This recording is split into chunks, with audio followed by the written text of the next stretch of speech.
पौराणिक मान्यताओं के अनुसार माँ गंगा पृथ्वी पर आने से पहले स्वर्ग में बहती थी। तो फिर ऐसा क्या हुआ कि गंगा माता को पृथ्वी पर आना पड़ा। इक्ष्वाकु वंश में सगर नाम के एक महान प्रतापी राजा हुए।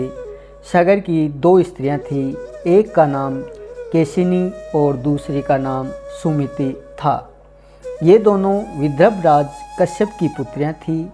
एक समय राजा सगर की दोनों पत्नियों द्वारा प्रार्थना करने पर भृंगवंशी और त्रिकालदर्शी आर्य मुनि ने उन्हें पुत्र प्राप्ति का वर दिया। उन्होंने क्षण भर ध्यान में स्थित होकर केशिनी और सुमति से कहा, तुम दोनों में से एक रानी तो एक ही पुत्र प्राप्त करेगी, किंतु वह वंश चलाने वाला होगा, परंतु दूसरी केवल संतान की इच्छा पूर्ति के लिए 60,000 पुत्रों को जन्म देगी। तुम लोग अपनी इच्छा अनुसार इनमें से एक एक वर मांग लो। आर्य मुनि का यह वचन सुनकर केशिनी ने वंश परंपरा चलाने के लिए एक ही पुत्र का वरदान मांगा तथा रानी सुमति ने 60,000 पुत्र उत्पन्न किए। केशिनी के पुत्र का नाम असमंजस था। असमंजस बुरी प्रवृत्ति तथा दुष्ट स्वभाव का था। उसकी देखा देखी सगर के सभी पुत्र बुरे आचरण करने लगे। यह देखकर बाहुपुत्र सगर बहुत दुखी हुए। कुछ समय बाद असमंजस ने अंशुमान नामक पुत्र उत्पन्न हुआ, जो बड़ा धर्मात्मा, गुणवान और शास्त्रों का ज्ञाता था। वह सदा अपने पितामह सगर की सेवा में संलग्न रहता था। उधर सगर के सभी दुराचारी पुत्र संसार में उपद्रव करने लगे। वे धार्मिक अनुष्ठान करने वाले लोगों के काम में सदा विघ्न डाला करते थे। वे दुष्ट राजकुमार सदा मद्यपान करते थे। उन्होंने साधु पुरुषों की जीवनी छीन ली और सदाचार का नाश कर डाला। यह सब देखकर इंद्र आदि देवता अत्यंत दुख से पीड़ित हो इन सगर पुत्रों के नाश का कोई उत्तम उपाय सोचने लगे। इसी बीच राजा सगर ने अश्वमेघ यज्ञ का अनुष्ठान आरंभ किया। उस यज्ञ में प्रयुक्त घोड़े को देवराज इंद्र ने चुरा लिया और पाताल में जहाँ कपिल मुनि रहते थे वहीं ले जाकर बांध दिया। इंद्र के द्वारा चुराए हुए इस अश्व को खोजने के लिए राजा सगर ने सभी पुत्रों को पृथ्वी पर घूमने लगे। अब पृथ्वी पर कहीं भी उन्हें वह घोड़ा दिखाई नहीं दिया। तब वे पाताल जाने को उद्यत हुए। फिर तो वे सारी पृथ्वी को खोदने लगे।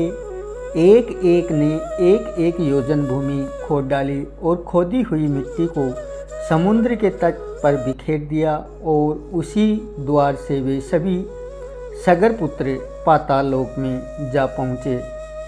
उस समय वे सब के सब क्रोध से उन्मुक्त हो रहे थे। पाताल में पहुंचकर उन्होंने सब और अश्व को ढूंढना आरंभ किया। खोजते खोजते वहां उन्हें ध्यान मगन परम तेजस्वी भगवान कपिल के दर्शन हुए और उनके पास ही घोड़ा भी दिखाई दिया।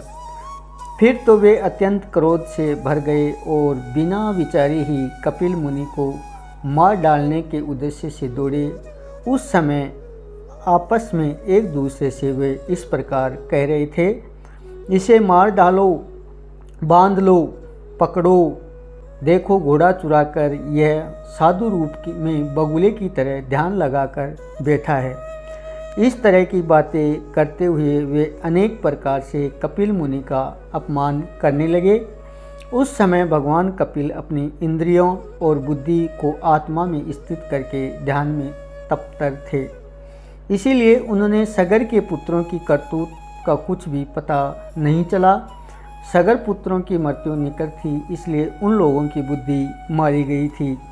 वे मुनि को लातों से मारने लगे। कुछ लोगों ने उनकी बाहें पकड़ ली। तब मुनि की समाधि भंग हो गई। उन्होंने विस्मित होकर लोक में उपद्रव करने वाले सगर पुत्रों को लक्ष्य करके गंभीर भाव से कहा, जो ऐश्वर्य के मद में उन्मत्त हैं, जो भूख से पीड़ित हैं, जो कामी हैं तथा जो अहंकार से मूंड रहे हैं, ऐसे मनुष्य का विवेक नहीं रहता। यदि दुष्ट मनुष्य सज्जनों को सताते हैं तो इसमें आश्चर्य क्या है। नदी का वेग किनारे पर उगे वृक्षों को भी गिरा देता है। जहाँ धन है, जवानी है तथा पराई स्त्री भी है, वहाँ सब अंधे और मूर्ख बने रहते हैं। दुष्ट के पास लक्ष्मी है तो वह लोक का विनाश करने वाली ही होती है। जैसे वायु अग्नि की ज्वाला को बढ़ाने में सहायक होती है और जैसे दूध सांप के विष को बढ़ाता है, उसी प्रकार दुष्ट भी लक्ष्मी उनकी दुष्टता को बढ़ा देती है। ऐसा कहकर कपिल मुनि ने अपने नेत्रों में अग्नि प्रकट की और उस आग ने समस्त सगर पुत्रों को क्षण भर में ही जलाकर भस्म कर डाला। उस विभीषण अग्नि में संतप्त होकर नाग, राक्षस और अन्य जीवों ने शीघ्रता से समुद्र में प्रवेश करके अपने प्राणों की रक्षा की। तत्पश्चात एक देवदूत ने राजा सगर के यज्ञ से आकर उन्हें घटना की जानकारी दी। राजा सगर सब शास्त्रों के ज्ञाता थे। यह सब वृत्तांत सुनकर उन्हें प्रसन्नतापूर्वक कहा, उनके कर्मों ने ही उन दुष्टों को दंड दे दिया है। माता, पिता, भाई, पुत्र जो भी पाप करता है वह शत्रु माना गया है। यही शास्त्रों का निर्णय है। राजा सगर ने अपने पुत्रों का नाश होने पर भी शोक नहीं किया, क्योंकि दुराचारियों की मृत्यु साधु पुरुषों के संतोष का कारण होती है। पुत्रहीन पुरुषों को यज्ञ करने का अधिकार नहीं है। धर्मशास्त्र की ऐसी आज्ञा होने के कारण महाराज सगर ने अपने पुत्र अंशुमान को ही अपना दत्तक पुत्र के रूप में गोद ले लिया। इसके बाद राजा सगर ने अंशुमान को अश्वमेध ढूंढने वाले के कार्य में नियुक्त किया। अंशुमान कपिल मुनि के आश्रम में पहुंचा और उन्हें साष्टांग प्रणाम किया और फिर दोनों हाथ जोड़कर बोले, ब्राह्मण, मेरे पिता के भाइयों ने यहाँ आकर जो दुष्टता की है उसे आप क्षमा करें, क्योंकि साधु पुरुष सदा दूसरों के उपकार में लगे रहते हैं और क्षमा ही उनका बल है। संत महात्मा दुष्ट जीवों पर भी दया करते हैं। चंदन को काटा जाए या घिसा जाए, वह अपनी सुगंध से सबको सुहासित ही करता है। साधु पुरुषों का भी ऐसा ही स्वभाव होता है। हे पुरुषोत्तम, आपके गुणों को जानने वाले मुनिगण ऐसा मानते हैं कि आप क्षमा, तपस्या और धर्माचरण द्वारा समस्त लोगों को शिक्षा देने के लिए इस भूतल पर अवतरित हुए हैं।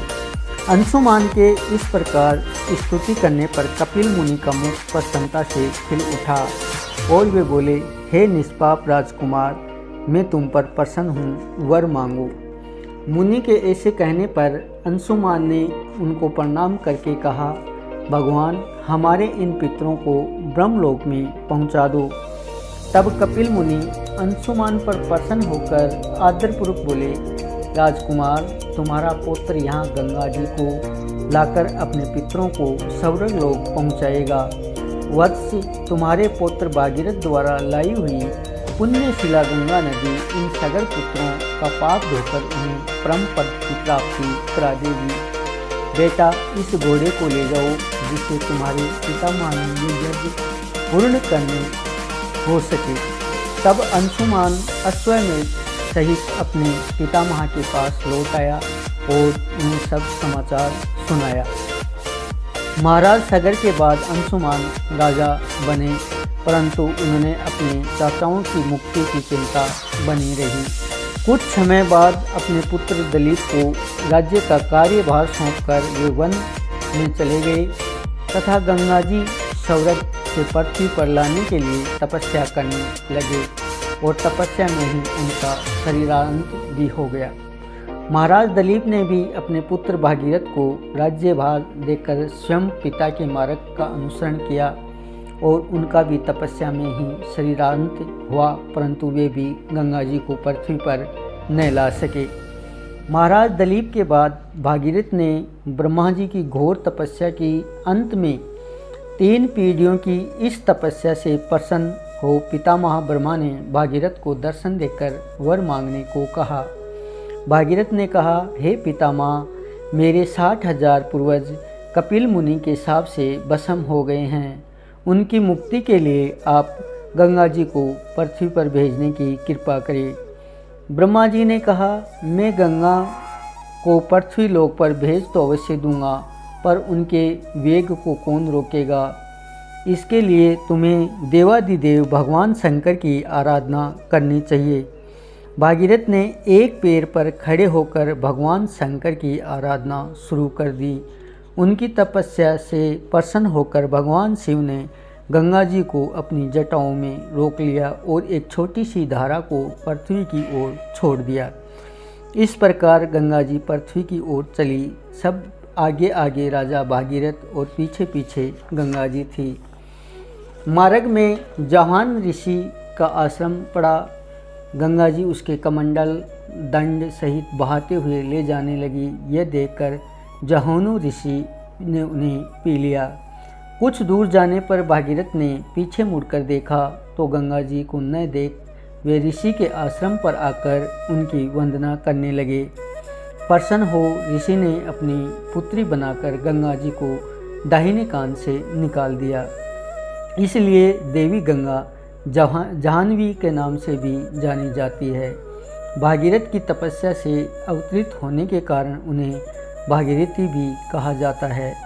इसके बाद भगवती गंगा मार्ग को सस्य श्यामलाम करते हुए कपिल मुनि के आश्रम में पहुंची, जहां भागीरथ के 60,000 पूर्वज भस्म की ढेरी बने पड़े थे।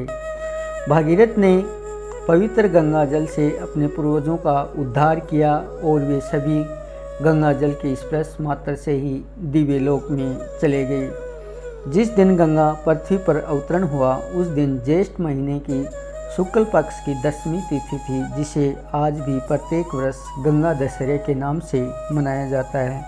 तो नमस्कार दोस्तों, इसी प्रकार की कहानियाँ, कथाएँ और मोटिवेशन विचार और मोटिवेशन वीडियो सुनने के लिए ओम सैनिक ऑफिशियल चैनल को सब्सक्राइब ज़रूर करें। जय हिंद, जय गंगे मैया।